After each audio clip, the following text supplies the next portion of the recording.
Hey y'all, it's Sarah Wright and welcome to my shop. Oh no! She finished the bench. That means it's now her shop. So, see y'all folks, let's see what she does.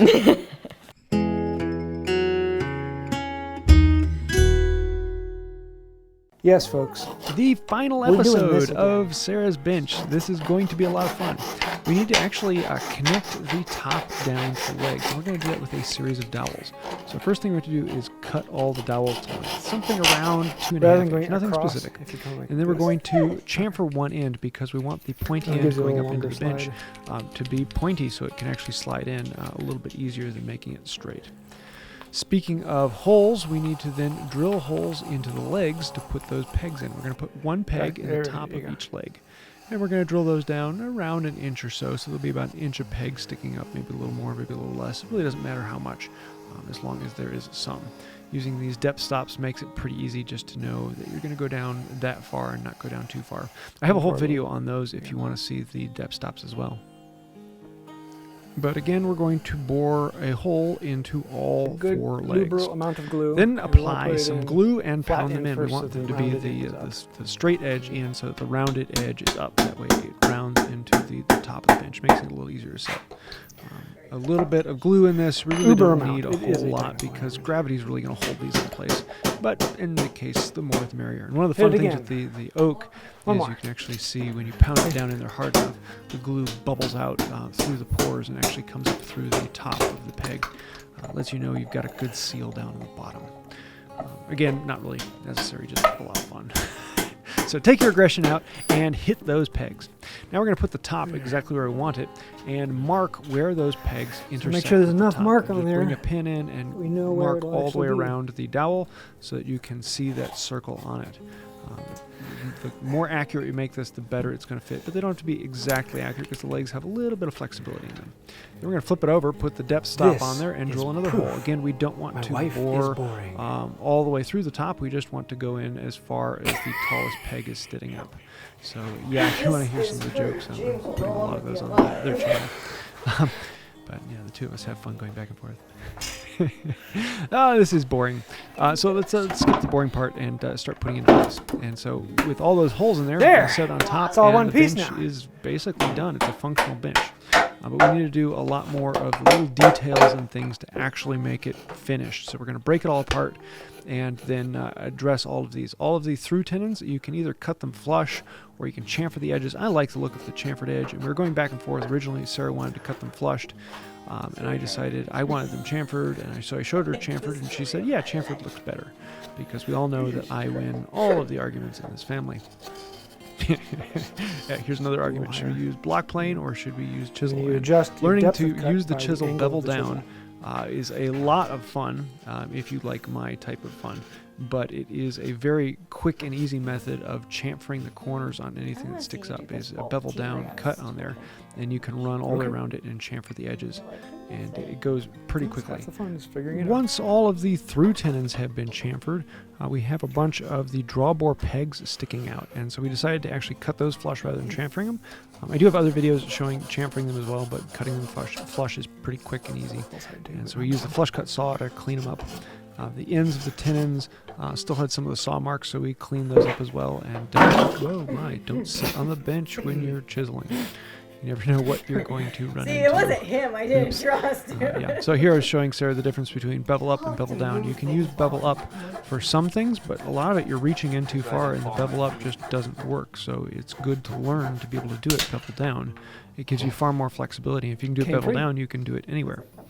And yeah, don't bend the flush cut saw. Oops. So next thing we're going to do is start doing all of the chamfering. Yeah, I have a couple flush cut saws because they tend to get bent up. So we're going to chamfer and break all of the corners. On the main legs, we're actually going to put a fairly heavy chamfer on there because you're going to be bumping the legs all the time. There's no reason to keep them nice and sharp. You want to soften them up a little bit so when you bump into them, it's no big deal. So you can use a block plane to run along all of those.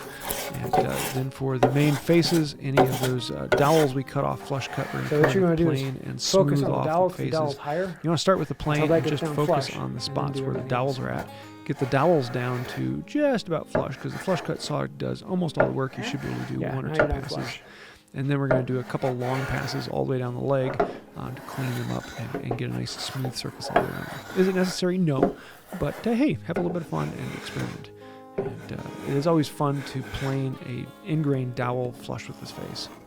So we're also going to continue the chamfering on all the stretchers that are between the legs. If we were smart, we would have chamfered them prior to putting them in. But not being smart, just do it afterwards. And you can do that with the spoke shave, just doing a plunge cut in and plunge cut out.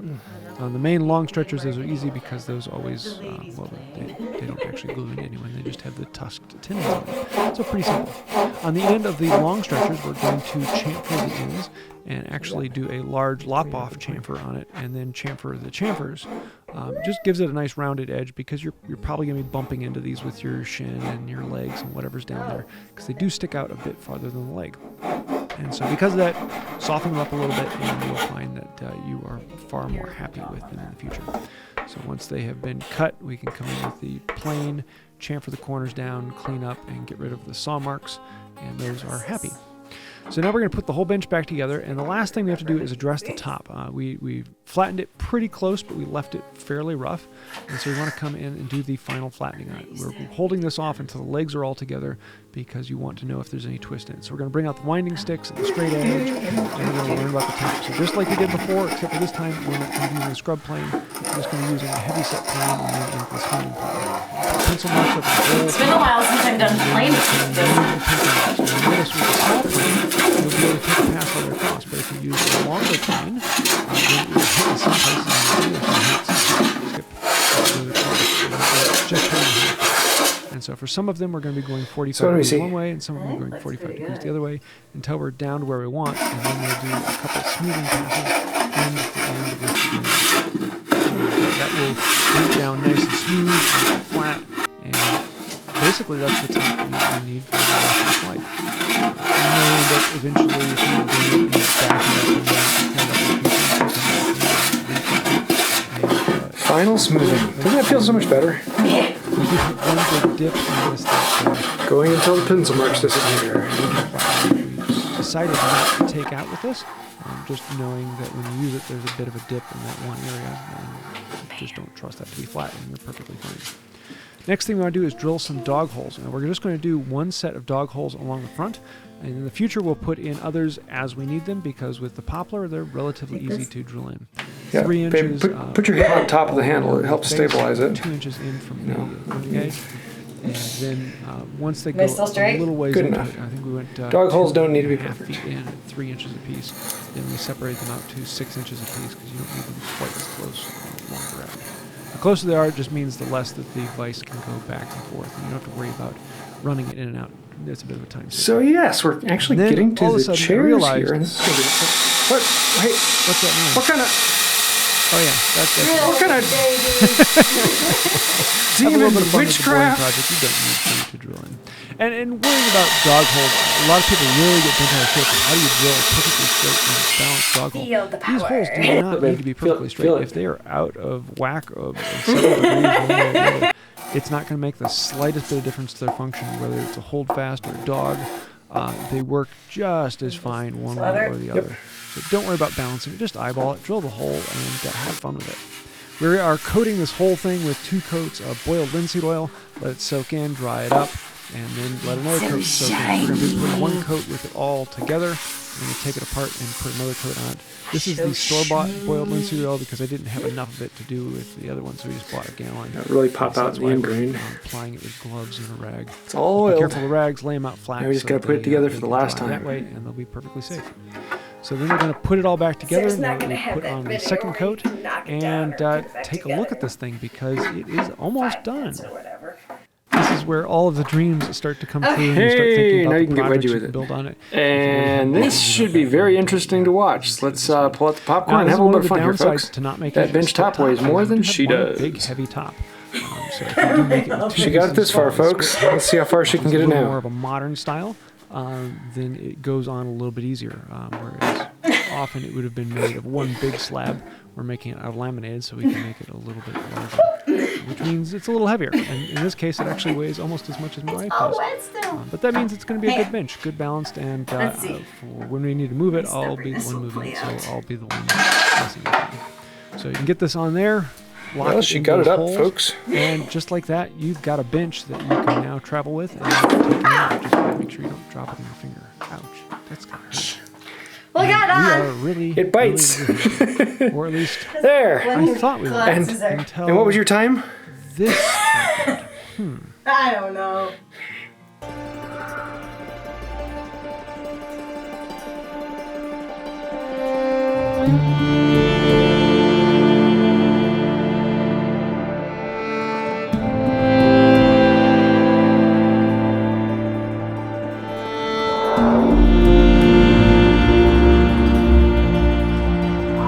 James! James! Oh, it's all mine. So there you have it. Sarah's bench is all done, and now we get to start playing with it and seeing what she builds on it. This is the first tool you can make, and once you can make this, then you can make just about anything. So have fun and enjoy the bench. Yay!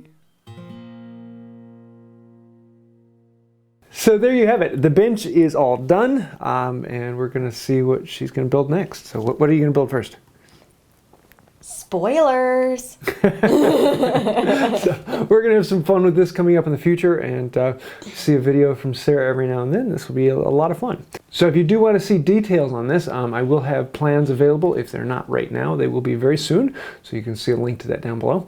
And we're going to be having a lot of fun with the bench in the future here. There will be one more video coming out in the future where we'll be doing a compilation, the whole thing all in one build. But for right now, you can go back and watch the full series. There's a link to that down below.